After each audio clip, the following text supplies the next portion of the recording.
Assalamualaikum warahmatullahi wabarakatuh. Humans, we are believed to be the smartest creatures on earth. We have our own special ways of communicating and acting around others. In fact, every single day, we talk and behave so that our words and action meet the primitive expectation of society. I like to think of my entire body as a coffee machine. My heart the multicolor of coffee beans before they grown. My mind the filter and my words and action as the coffee. And what happens to coffee beans before you put them into the machine? All of them are multicolored and special in their own ways.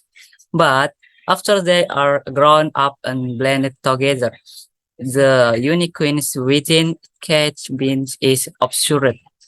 Once they have traveled through the filter, all people can see is just the plain coffee that they wanted. Nobody will ever see the rainbow colored beans in the darkest brown liquid. Just like nobody can see your intel talks and accusation that are conflict with your words and action. All the people can see and test is the generic finished product. Maybe you're afraid that if you do not filter your original ideas and intentions, others will reject or dislike you. Perhaps they will see your ideas and decision as too strong or too bitter. So you instinctively feel the need to change or to filter your coffee beans. People would be so surprised if they saw my original coffee beans. They would be shocked when the found out the real person I am. When I was in fourth grade, I transferred to a new school. It was my fifth week there when I saw a kid being bullied on the playground. I was playing on the swings when I heard screeching and screaming noises from the far end. I asked the girl beside me what it was all about. She was like, "Oh, don't worry about it. It's just the sixth grade. Teaching the new kid in our grade a lesson." She said, "Is everything was so natural." She then smirked, then whispered in my car, "Don't tell anyone that I told you this, but he has to plug." I was confused, so I asked her what kind of plague they had, and she told me it's the nano plague. She then explained it that is a virulent disease caused by nanoworms that bit into your voice, causing a permanent red mark. And if other touch the victim or touch something they had touched before 3 seconds had passed, they would be infected as well. Frankly, I was dying to see what that kid looked like. When I got to the other side, I was stunned that I had never seen the many students circle around caring about something. I squeezed my way into the center of the circle, but the plague was nowhere to be found. All I saw were the backs of 2 or 3 tall guys dressed in our school uniform.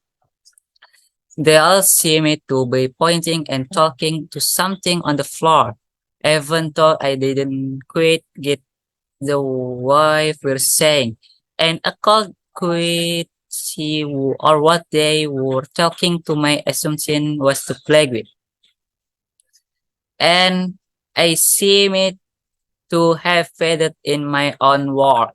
I regretted that I would ever look at him. The feeling of complete melancholy, the feeling of downright regret and hatred, the falling of resentment made an alliance and loomed over me.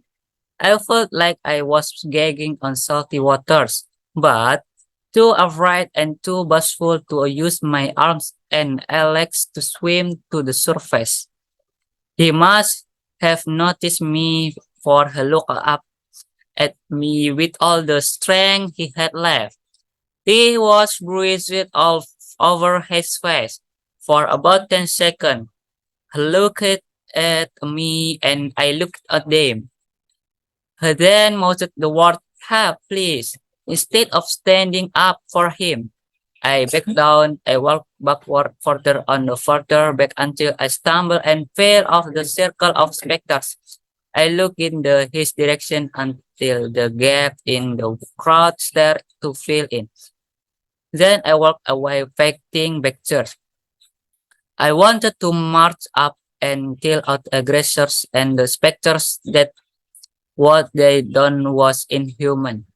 I wanted to tell everybody they did not have the right to pick on a boy on the chair of their size. They did not have the right to tell a boy that he was beautiful just because of a subtle birthmark on his face.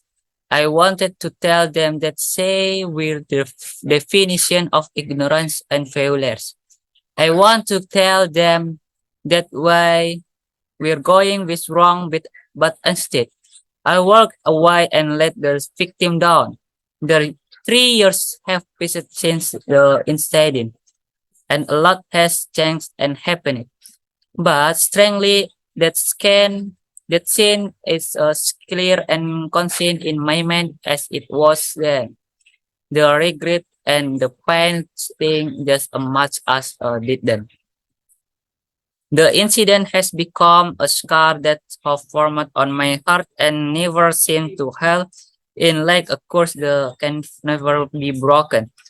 I will has forgotten and had for me that have done and I have had myself for not speaking up. But I know that is too late now and I have already lost a chance to be brave and to be myself. So with the opportunity, I want to show and tell everybody that sometimes the things you see, but you mean only the things a river. The things you think you know about or me only the thing I let you know about. There is much more of me that I haven't realized, of which you have absolutely no idea. Perhaps the reason to the people are afraid to reveal their own identities is that the mic adding their stocks are too bitter, like unique and different. I am great example of that. I could have followed my heart and stood up for the boy, but instead I went the flow and didn't help a person is need.